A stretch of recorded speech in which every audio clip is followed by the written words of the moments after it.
Unless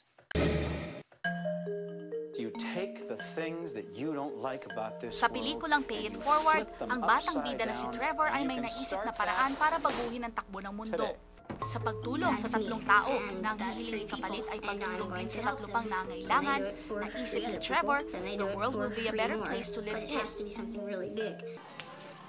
Ito rin naman ang pangarap ni Ate Jo, pero hindi siya charity worker o isang politiko. Si Ate Jo at kanyang pamilya nabubuhay sa hirap. Ang pinagkakitaan niya, ang door-to-door na pangolekta ng basura. Stand by me. Nobody knows the way it's gonna be. May isip mo, mas marami pa sigurong natulungan si Ate Jo kesa sa mga nakakurbatang politiko. Minsan na siyang naging Red Cross volunteer. Pati mga proyekto ng NGO sa kanilang barangay, sinalihan na rin niya. Tuloy, ang mala Wonder Woman na si Ate Jo ang madalas na takbuhan ng mga kapitbahay na nangangailangan. Tumawag po siya noon ng kumadrona. Tapos siya po yung nag-ano sa anak ko nung lumabas.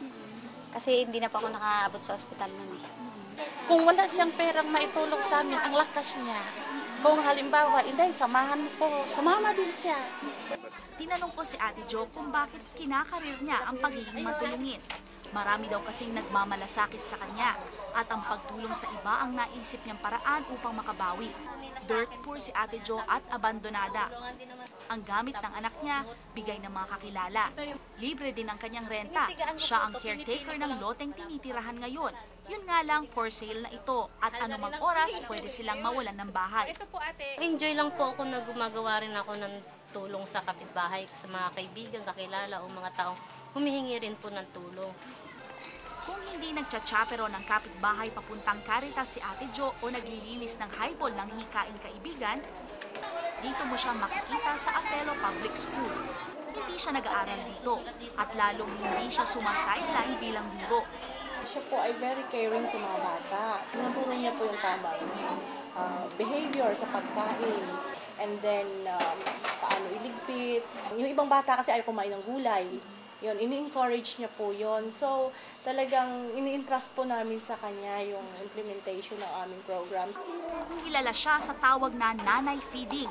Volunteer kasi siya sa feeding program para sa mga patpating estudyante. Dalawang anak ni Ate Jo ang beneficiary ng programa, sina Annalyn at Hasmin na parehong malnourished. Sa araw na ito, absent sa serbisyo ang ibang volunteer na magulang, hindi magkanda-ugaga si Ate Jo. Mula kaninang umaga, ito na yung pangalawang batch ng mga estudyante na pinapakain ni Ate Jo at mag-isa lang siyang nagsisilbi ngayon. Dahil short sa manpower, ang anak na si Annalyn ang kanyang assistant sa pagsisilbi. Anong oras ka kakain? Pagtapos na po nila. Gutom ka na ba? Okay pa naman ka. Laging ba tinutulungan si mama? Pag nandito siya. Oo. Sa dami ng mga chikiting na pinapakain, naubusan pa ng kanin ng ibang bata. Tuloy, pati ang dalawang anak ni Ate Jo, hindi na Sasain pa makakain. tayo. Ayun, Kailangan pang nagluluto pa hintayin ang tayo. bagong sinain. Mamaya na lang. Larang kanin! Gusto raw ni Ate Jo na matutong tumulong sa iba ang kanyang mga anak. Ito na lang siguro ang kaya niyang ipamana.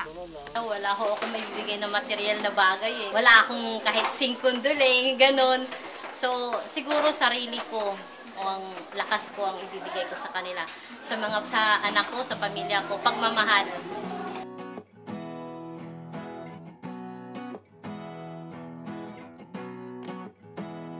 With a little love and some tenderness, we'll walk upon the water, we'll rise above the mist, with a little peace and some harmony.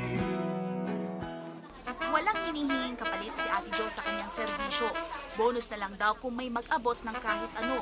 Kung wala man, ang wish lang niya, pay it forward. Okay na po kung anong matanggap ko. Okay po kung ano may tutulong ko. Kung abot ng aking makakaya, bibigay ko lang po. Faye Tobias po, dokumentado.